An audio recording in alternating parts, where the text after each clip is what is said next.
Hello welcome back to drama tour. Dramas ഇഷ്ടപ്പെടുന്നവരാണ് നിങ്ങളെങ്കിൽ തീർച്ചയായും ഈ ചാനൽ സബ്സ്ക്രൈബ് ചെയ്യുക. റുവോത്തിറിനെ ചീത്ത പറയുന്ന അവളുടെ അച്ഛനെ കാണിച്ചുകൊണ്ടാണ് ഈ എപ്പിസോഡ് ആരംഭിക്കുന്നത്. അപ്പോൾ നമുക്കിനി കഥ തുടങ്ങിയാലോ? അതിനു മുന്നേ ഈ ചാനലിലെ വീഡിയോസ് ആദ്യമായി കാണുന്നവരാണ് നിങ്ങളെങ്കിൽ ഈ ചാനലൊന്ന് സബ്സ്ക്രൈബും കൂടെ ചെയ്തേക്കണേ. ഇതുവരെയുള്ള ഡ്രാമാസിൻ്റെ എല്ലാത്തിൻ്റെയും വീഡിയോസിൻ്റെ ലിങ്ക് ഞാൻ ഡിസ്ക്രിപ്ഷൻ ബോക്സിൽ പ്ലേലിസ്റ്റ് ആയിട്ട് കൊടുത്തിട്ടുണ്ട്. കാണാത്തവർ അതൊന്ന് കണ്ടു നോക്കി. വീഡിയോസ് ഇഷ്ടപ്പെട്ടാൽ ലൈക്ക് ചെയ്യാനും ഷെയർ ചെയ്യാനും ചാനലൊന്ന് സബ്സ്ക്രൈബ് ചെയ്യാനും മറക്കല്ലേ. അതുമാത്രമല്ല ഡ്രാമ സജഷൻസ് ഉണ്ട് നിങ്ങൾക്കെങ്കിൽ അതും കമൻറ്റ് ബോക്സിൽ പറഞ്ഞോളൂ കേട്ടോ. അപ്പം നമുക്കിനി കഥ തുടങ്ങിയാലോ? റുവോത്തിറിൻ്റെ ബ്രദറിനെ കുറിച്ച് പറഞ്ഞാണ് ഇരുവരും വഴക്കൊണ്ട് കൂടിയിരുന്നത്.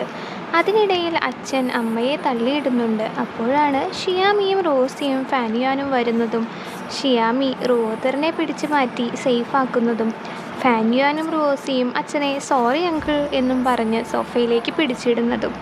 അവിടെ നിന്നും രക്ഷപ്പെട്ട ശേഷം ഷിയാമി റുവോത്തിറിന് വെള്ളം വേണോ എന്ന് ചോദിക്കുമ്പോൾ മതി നിർത്ത് നിൻ്റെ അഭിനയമെന്ന് പറഞ്ഞ് ഷിയാമിയോട് അവൾ തട്ടിക്കയറുന്നു. തൻ്റെ കുടുംബത്തിൻ്റെ അവസ്ഥ ഷിയാമിയും റോസിയും നേരത്തെ അറിഞ്ഞെന്ന് മനസ്സിലാക്കുന്ന റുവോത്തിർ ഷിയാമിയെ പറ്റി മോശമായി സംസാരിക്കുന്നു. ഇതിൽ ഷിയാമി പ്രതികരിക്കുമ്പോൾ റോസി അവളെ പിടിച്ചു മാറ്റി മറ്റൊരിടത്തേക്ക് കൊണ്ടുപോകുന്നു. അവരുടെ പിന്നാലെ പോകാനൊരുങ്ങുന്ന റുവോത്തിറിനെ ഫാനിയാനും പിടിച്ചു മാറ്റി അവളെ വാരിപ്പുണരുന്നു. ശേഷം അവൾക്ക് വെള്ളം വാങ്ങി നൽകി ഷിയാമിയെക്കുറിച്ച് നന്നായി സംസാരിക്കുന്നു. പിറ്റേന്ന് സ്കൂളിൽ വെച്ച് ഷിയാമിയും റുവോത്തിറും കണ്ടുമുട്ടുമ്പോൾ കുട്ടികൾ റുവോത്തിറിനെ കള്ളി എന്ന് വിളിക്കുന്നത് ഷിയാമി ചോദ്യം ചെയ്യുന്നു. ഇത് റുവോത്തിർ തടയുന്നു. തലേ ദിവസം ക്ലാസ് കട്ട് ചെയ്ത് 4 പേരും പോയതിനെക്കുറിച്ച് ടീച്ചേഴ്സ് അവരോട് ചോദിക്കുമ്പോൾ അവർ ക്ഷമ ചോദിക്കുന്നു. ഷിയാമിയെയും റോസിയെയും സ്കൂൾ ഫെസ്റ്റിവലിന് ഡ്രാമ സെറ്റ് ചെയ്യുന്ന കാര്യം പറയാൻ ടീച്ചർ പിടിച്ചു നിർത്തുന്നു. ഇരുവരെയും കാത്തുനിന്ന റുവോത്തിറിനോടും ഫാനിയാനോടും ഡ്രാമയുടെ കാര്യം അവർ പറയുന്നു. ഷിയാമിയും റുവോത്തിറും വീണ്ടും കൂട്ടായത് റോസിക്ക് തീരെ പിടിച്ചിട്ടില്ലെന്ന് അവൻ്റെ മുഖം കണ്ടാലറിയാം. തങ്ങൾ വേറെ ക്ലാസ്സിലായതുകൊണ്ട് ഇതിനൊന്നും ഭാഗ്യമില്ലെന്നും ഷിയാമിയുടെ കൂടെ ഡ്രാമയിൽ തങ്ങളും പങ്കുചേരട്ടെ എന്നൊക്കെ റുവോത്തിർ ഷിയാമിയോട് ചോദിക്കുന്നുണ്ട്. ഷിയാമി അതിന് സമ്മതം മൂളുന്നു. സ്ക്രിപ്റ്റ് എഴുതാൻ ബേസിലെത്തിയ ഷിയാമിക്ക് ഐഡിയ ഒന്നും വരുന്നില്ല. കൂടെ ഉണ്ടായിരുന്ന റോസി മോട്ടിവേഷൻ കിട്ടാനായി ഗിറ്റാർ വായിക്കുന്നു. അതോടെ ഷിയാമി സ്ക്രിപ്റ്റ് എഴുതുന്നു. പിറ്റേന്ന് റോസിയും ഷിയാമിയും റുവോത്തിറും ഫാനിയാനും കൂടെ ഷിയാമിക്ക് ഇൻസ്പിറേഷൻ കിട്ടാനായി പാർക്കിൽ പോകുന്നു. കുറേ നടന്നപ്പോൾ അവിടെ ബോട്ടിംഗ് കണ്ടു. എന്നാൽ ടിക്കറ്റ് കൗണ്ടറിൽ ആളില്ല. ശ്രദ്ധിച്ചു നോക്കിയപ്പോൾ ബോട്ട് കെട്ടിയിട്ടിരിക്കുന്നു. അവരാ കെട്ടഴിച്ച് ബോട്ടിൽ കറങ്ങുന്നു. പരസ്പരം വെള്ളം തളിച്ച് കളിക്കുന്നു. ഇതിനിടയിൽ വെള്ളം തട്ടാതെ ഫാനിയാനെ റുവോത്തിർ സംരക്ഷിക്കുന്നു. ഇത് കണ്ടുവന്ന ഗാർഡ് അവരെ വഴക്ക് പറയുന്നു. മുതിർന്നയാളില്ലാതെ ഒറ്റയ്ക്ക് ബോട്ടിങ്ങിന് പോയതിന് പനിഷ്മെൻ്റായി പാർക്ക് മുഴുവൻ അവർ ക്ലീൻ ചെയ്യുന്നു. അതിനിടയിൽ റുവോത്തിർ ക്ഷീണിക്കുന്നു. ഇത് കണ്ട ഷിയാമി താനാണിതിന് കാരണം, നിൻ്റെ പണിയും കൂടെ ഞാൻ ചെയ്യാമെന്ന് പറയുമ്പോൾ റുവോത്തിർ ഫാനിയാനൊപ്പം കറങ്ങാൻ കിട്ടിയ അവസരം മുതലാക്കുന്നു. ഇത് കണ്ടുവന്ന റോസി ഷിയാമിക്ക് പകരം ക്ലീൻ ചെയ്യാമെന്നും പറഞ്ഞ് അവളുടെ ക്ലീനിങ് മോപ്പ് എടുത്തോടുമ്പോൾ പിന്നാലെ അവളും ഓടുന്നു. സ്ക്രിപ്റ്റ് എഴുതാൻ ഇൻസ്പിറേഷൻ തേടി വന്ന ഷിയാമി അതൊഴികെ ബാക്കിയെല്ലാം ചെയ്യുന്നു. റോസി പറഞ്ഞതിൽ നിന്നും പെട്ടെന്നൊരു ഐഡിയ കിട്ടുമ്പോൾ ഷിയാമി അത് ഫോണിൽ കുറിക്കുന്നു. തൻ്റെ റിഹേഴ്സലിന് അവൻ ഷിയാമിക്ക് കൊടുത്ത പോലൊരു ഹാർട്ട് അവനും അവൾക്ക് നൽകുന്നു. ഇതേ സമയം ഫാനിയാനും റുവോത്തിറും മാരക പണിയിലാണ്. തന്നെ റുവോത്തിർ സംരക്ഷിച്ചത് അവൻ ഓർക്കുന്നുണ്ട്. റുവോത്തിർ അവനോടെന്തോ പറയാൻ തുടങ്ങുമ്പോഴേക്കും തൊട്ടപ്പുറത്തൊരു കടയുണ്ട്, അങ്ങോട്ട് വെള്ളം കുടിക്കാൻ പോകാമെന്നും പറഞ്ഞ് ഷിയാമി വരുന്നതോടെ റുവോത്തിറിന് പറയാൻ കഴിയുന്നില്ല. അപ്പോഴേക്കും റോസിക്ക് വീട്ടിൽ നിന്നും ഫോൺ വരുന്നു. താൻ വീട്ടിലേക്ക് പോവുകയാണ്, അമ്മയ്ക്ക് സുഖമില്ലെന്ന് തോന്നുന്നു, ഷിയാമി വീട്ടിൽ കൊണ്ടാക്കാൻ പറ്റില്ല, സോറി എന്നൊക്കെ പറഞ്ഞ് റോസി അവിടെ നിന്നും പോകുന്നു. പിറ്റേന്ന് സ്കൂളിലും അവൻ വരുന്നില്ല. ഷിയാമി പലതവണ മെസ്സേജ് അയച്ചും ഫോൺ ചെയ്തും നോക്കുന്നു. റോസിയെക്കുറിച്ച് അന്വേഷിച്ച് ജുന്നിയയും വരുന്നു. ഇംഗ്ലീഷ് സാർ ക്ലാസ് എടുക്കുമ്പോഴും ഫോണിൽ റോസിക്ക് മെസ്സേജ് അയച്ചിരിക്കുന്ന ഷിയാമിയെ വഴക്ക് പറഞ്ഞ് പുറത്താക്കുന്നുണ്ട്. ഫോൺ അവൾ തിരികെ ചോദിച്ചെങ്കിലും സാറ് കൊടുത്തില്ല. പുറത്താക്കപ്പെട്ട അവൾ അവിടെ നിന്നും ഓടി സ്കൂൾ ടെലിഫോണിൽ നിന്നും റോസിയെ വിളിക്കാനോടുമ്പോൾ സാറ് ചീത്ത പറഞ്ഞെങ്കിലും അതൊന്നും അവൾ ശ്രദ്ധിക്കുന്നില്ല. കോൾ ചെയ്തിട്ടും കിട്ടാതാകുമ്പോൾ അവൾക്ക് വിഷമമാകുന്നു. ഇതേ സമയം ക്ലാസ് റൂം ക്ലീനിങ്ങിന് സഹായിക്കണോ എന്ന് കുട്ടികളോട് ചോദിക്കുമ്പോൾ വേണമെന്നാരും പറയുന്നില്ല റുവോത്തിറിനോട്. ഫാനിയാനും വിസമ്മതിച്ചെങ്കിലും റുവോത്തിർ അവൻ്റെ കയ്യിൽ നിന്നും തുണി തട്ടിപ്പറിച്ച് ഗ്ലാസ് വിൻഡോ തുടയ്ക്കുന്നു. അപ്പോഴാണ് റോസി വിളിച്ചോ എന്നും ചോദിച്ച് ഷിയാമി അവിടേക്ക് വരുന്നത്. ഫാനിയാനും പലതവണ വിളിച്ചെങ്കിലും കിട്ടിയില്ല. രാത്രിയിൽ മൂവരും കൂടി റോസിയുടെ വീട്ടിൽ പോയി കോളിംഗ് ബെല്ല് കുറേ നേരം അടിച്ചെങ്കിലും ആരും വാതിൽ തുറന്നില്ല. അപ്പോഴാണ് റോസിയുടെ വരവ്. അവനെ കണ്ടപാടെ ഷിയാമി ഫുഡ് കഴിച്ചോ എന്നൊക്കെ അന്വേഷിക്കുന്നുണ്ട്. അമ്മയ്ക്ക് സുഖമില്ലാത്തത് കൊണ്ട് അതിൻ്റെ ഓട്ടത്തിലായിരുന്നെന്നും ഫോണ് സ്വിച്ച് ഓഫ് ആയത് അറിഞ്ഞില്ലെന്നും അവൻ പറയുന്നു. കുറച്ച് ദിവസം കൂടെ ഹോസ്പിറ്റലിൽ താമസിക്കണം, അതിന് ഡ്രസ്സ് എടുക്കാൻ വന്നതാണ് താനെന്നും അവൻ പറയുന്നു. അച്ഛൻ്റെ ഫ്രണ്ട് ഡോക്ടറാണ്, അദ്ദേഹത്തോട് സഹായം ചോദിക്കാമെന്ന് ഫാൻ ഇയാൻ റോസിയോട് പറയുന്നുണ്ട്. ശേഷം എല്ലാവരും വീടിനകത്തേക്ക് കയറിപ്പോകുന്നു. പിറ്റേന്ന് സ്കൂളിൽ വെച്ച് അച്ഛൻ ഡോക്ടറായിട്ട് സംസാരിച്ചെന്നും റോസിയുടെ അമ്മയെ നോക്കാൻ നേഴ്സിനെ കിട്ടിയിട്ടുണ്ടെന്നും ഫാൻ ഇയാൻ റോസിയോട് പറയുന്നു.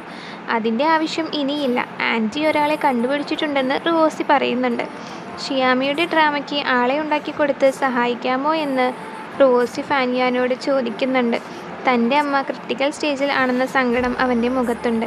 ജർമ്മനിയിൽ പോകേണ്ട കാര്യത്തെക്കുറിച്ച് ടീച്ചർ ചോദിക്കുമ്പോൾ ആലോചിച്ച് ചെയ്യാമെന്ന് ഫാനിയാൻ മറുപടി പറയുന്നു. ഷ്യാമയുടെ ഡ്രാമയ്ക്ക് ആളെ ഉണ്ടാക്കണമെന്ന് യുവാൻ റോത്തിയറിനോട് പറയുന്നു. റിഹേഴ്സലിന് വന്ന ആളുകളുടെ എണ്ണം കണ്ട് ഷ്യാമി ഞെട്ടുന്നു. അവൾ എല്ലാവർക്കും സ്ക്രിപ്റ്റ് വായിക്കാൻ കൊടുക്കുന്നു. ഹീറോയിനും പ്രിൻസസും തമ്മിലുള്ള ഫ്രണ്ട്ഷിപ്പായിരുന്നു ഡ്രാമ സ്റ്റോറി. സ്ക്രിപ്റ്റ് വായിച്ച് എല്ലാവരും ചിരിക്കുന്നു. ഇനി ആക്ടേഴ്സിനെ തിരഞ്ഞെടുക്കുക മാത്രമേ വേണ്ടൂ. ചർച്ചകൾക്കൊടുവിൽ നറുക്കെടുപ്പ് നടത്തി ആക്ടേഴ്സിനെ തീരുമാനിച്ചെങ്കിലും പലർക്കും തങ്ങൾക്ക് കിട്ടിയ വേഷങ്ങൾ തൃപ്തികരമല്ല. ചിലർക്ക് റോള് കിട്ടാത്തതിൻ്റെ വിഷമം. റോത്തിയർ ആയിരുന്നു ഹീറോയിൻ, ഫാനിയാനാകട്ടെ ഹീറോയും. അടിപിടികൾക്കൊടുവിൽ ഇനിയൊരു മാറ്റം ഇപ്പോഴത്തെ തീരുമാനത്തിലുണ്ടാകില്ലെന്ന് ഷിയാമി എല്ലാവരെയും അറിയിക്കുന്നു. ശേഷം എല്ലാവരും റിഹേഴ്സൽ ആരംഭിക്കുന്നു. പിറ്റേന്ന് ഓഡിറ്റോറിയത്തിൽ ഷിയാമിയും റോസിയും ഇരിക്കുമ്പോൾ അവൻ ഉറങ്ങിപ്പോകുന്നു. ഇത് കണ്ട ഷിയാമി അവനോട് 2 ദിവസം ലീവ് എടുത്തോളാൻ പറയുന്നു. റോസി എനർജി കിട്ടാൻ ഷിയാമിയെ ഹഗ് ചെയ്യാൻ പോകുന്നുണ്ടെങ്കിലും അതിൽ നിന്നും പിന്മാറുന്നു. ശേഷം ഇരുവരും കൈകൾ കോർത്ത് പിടിച്ച് എനർജി കൈമാറുന്നു. അതിന് പാരിതോഷികമായി ട്വിങ്കിൾ ട്വിങ്കിൾ ലിറ്റിൽ സ്റ്റാർ പിയാനോയിൽ പ്ലേ ചെയ്യാൻ ഷിയാമി അവനോട് ആവശ്യപ്പെടുന്നു. അവൾ പിയാനോയിൽ വെറുതെ കളിച്ച് ഓരോന്ന് കാണിച്ച് അവനെ സന്തോഷിപ്പിക്കുന്നുമുണ്ട്. 2 ദിവസത്തിന് ശേഷം സ്കൂൾ ഫെസ്റ്റിവലായി. ഗ്രൂപ്പ് സോങ്ങിന് റോത്തിയറാണ് മെയിൻ. അവളന്ന് വന്നില്ല. ശേഷം റോങ്ങിനെ ലീഡാക്കി ഗ്രൂപ്പ് സോങ് പാടി. എന്നാൽ ഡ്രാമയിൽ റോത്തിയർ ആണല്ലോ ഹീറോയിൻ. അവളില്ലാത്തതുകൊണ്ട് എല്ലാവരുടെയും നിർബന്ധപ്രകാരം ഷിയാമി ആ റോൾ ഏറ്റെടുക്കുന്നു. ഷിയാമിക്ക് ലൈൻസ് വായിക്കുന്ന ഡ്യൂട്ടി ഉണ്ടായിരുന്നത് പിയാനോ വായിക്കുന്ന റോസി ഏറ്റെടുത്തെങ്കിലും റേഡിയോയിൽ ഹോസ്റ്റായ മറ്റൊരു കുട്ടിയെ കൊണ്ട് അവൾ ആ റോള് ചെയ്യിക്കുന്നു. റോത്തിയറിനെ ഫോൺ ചെയ്തെങ്കിലും അവളുടെ ഫോൺ അവളുടെ ബ്രദറിൻ്റെ കയ്യിലാണുള്ളത്. പൈസ കിട്ടാൻ അവൻ അവളെ പൂട്ടിയിട്ടിരിക്കുകയാണ്. റോസിയും അവളെ വിളിച്ചു നോക്കി. ഷിയാമി ഹീറോയിൻ്റെ വേഷം തകർത്ത് അഭിനയിച്ചു. എല്ലാവർക്കും ഡ്രാമ ഇഷ്ടമായി. ഡ്രാമ കഴിഞ്ഞപ്പോൾ റോസിയുടെ ഫോണിലേക്ക് റോത്തിയറിൻ്റെ കോൾ വന്നു. അവനത് ഷിയാമിക്ക് കൈമാറി. റോത്തിയറിൻ്റെ സഹോദരനായിരുന്നു ഫോണിൽ. കോള് കട്ടായതോടെ എങ്ങോട്ടോ പോകാൻ ഒരുങ്ങുന്നത് കണ്ട ഫാനിയാനും റോസിയും കാര്യങ്ങൾ ചോദിച്ചറിഞ്ഞ് ഒരു പ്ലാൻ തയ്യാറാക്കി. അവളുടെ വീട്ടിലേക്ക് പോകുമ്പോൾ അവളെ അവിടെ പൂട്ടിയിട്ടിരിക്കുകയാണെന്ന് മനസ്സിലാക്കുന്നു. കൂട്ടുകാരെ ഗ്യാങ്സ്റ്റർ വേഷം കെട്ടിച്ച് കൂടെ അവർ കൊണ്ടുവന്നിരുന്നു. പേടിച്ച സഹോദരൻ വീട്ടിൽ നിന്നും പോകുന്നു. റോത്തിയറിനെയും കൊണ്ട് പുറത്തിറങ്ങി അവർ ഡ്രാമയെക്കുറിച്ചും എക്സാമിനെക്കുറിച്ചും സംസാരിക്കുന്നു. അതിനിടയിൽ റോസി കോൾ വന്ന് അവിടെ നിന്നും പോകുന്നു. പിന്നാലെ ഫാനിയാനും പോയി കാര്യങ്ങൾ അന്വേഷിക്കുന്നു. കമ്പനി വിൽക്കാൻ പോവുകയാണ്, അതിനൊരു ബ്രോക്കറിനെ കാണണം. ഷിയാമിയോട് താൻ പോയെന്ന് പറയണമെന്ന് പറഞ്ഞ് റോസി ഫാനിയാനോട് യാത്രയും പറഞ്ഞ് ബ്രോക്കറിനെ കാണുന്നു. നല്ലൊരു വില പറഞ്ഞ് അവർ കച്ചവടം ഉറപ്പിക്കുന്നു. ഡോക്യുമെൻറ്റ്സ് സൈൻ ചെയ്യാൻ അച്ഛനോട് പറയാമെന്നും പറഞ്ഞ് ബ്രോക്കർ പോയി കഴിയുമ്പോൾ അവൻ ഇരുന്ന് പഠിക്കുന്നു. പരീക്ഷയാകാറായി. അപ്പോഴാണ് മദ്യപിച്ച് അച്ഛൻ എത്തുന്നത്. എവിടെയോ വീണ് മുറിവ് പറ്റിയിട്ടുണ്ട്. കുറച്ചു കഴിഞ്ഞപ്പോൾ അച്ഛൻ കരയുകയാണ്. മോൻ പഠിച്ചോ, എന്ത് വിറ്റിട്ടാണെങ്കിലും അമ്മയെ ഞാൻ രക്ഷിക്കുമെന്ന് അദ്ദേഹം പറയുന്നുണ്ട്. ഇതേ സമയം റോസിയുടെ അമ്മയുടെ കാര്യം തൻ്റെ പാരൻസ് ചർച്ച ചെയ്യുന്നത് ഫാനിയാൻ കേൾക്കുന്നു. റോസിയുടെ വീട് സീല് ചെയ്തു. അമ്മയ്ക്ക് ഓപ്പറേഷൻ വേണമെന്നൊക്കെ അവൻ അറിയുന്നു. നമ്മളാൽ കഴിയുന്ന സഹായം നമ്മൾ ചെയ്യും. നീ ഇപ്പോൾ ജർമ്മനിയിലേക്ക് പോകേണ്ട കാര്യങ്ങൾ നോക്കൂ എന്ന് അച്ഛൻ ഫാനിയാനോട് പറയുന്നു. റോസിക്ക് മെസ്സേജ് അയച്ചിട്ടും റിപ്ലൈ കിട്ടാത്ത വിഷമത്തിലാണ് ഷിയാമി. അപ്പോഴാണ് അവൻ്റെ കോള്. പുറത്തേക്ക് വരാൻ പറഞ്ഞ്. അന്ന് ചന്ദ്രനെ കാണാൻ വല്ലാത്തൊരു ചന്തമുണ്ടായിരുന്നു.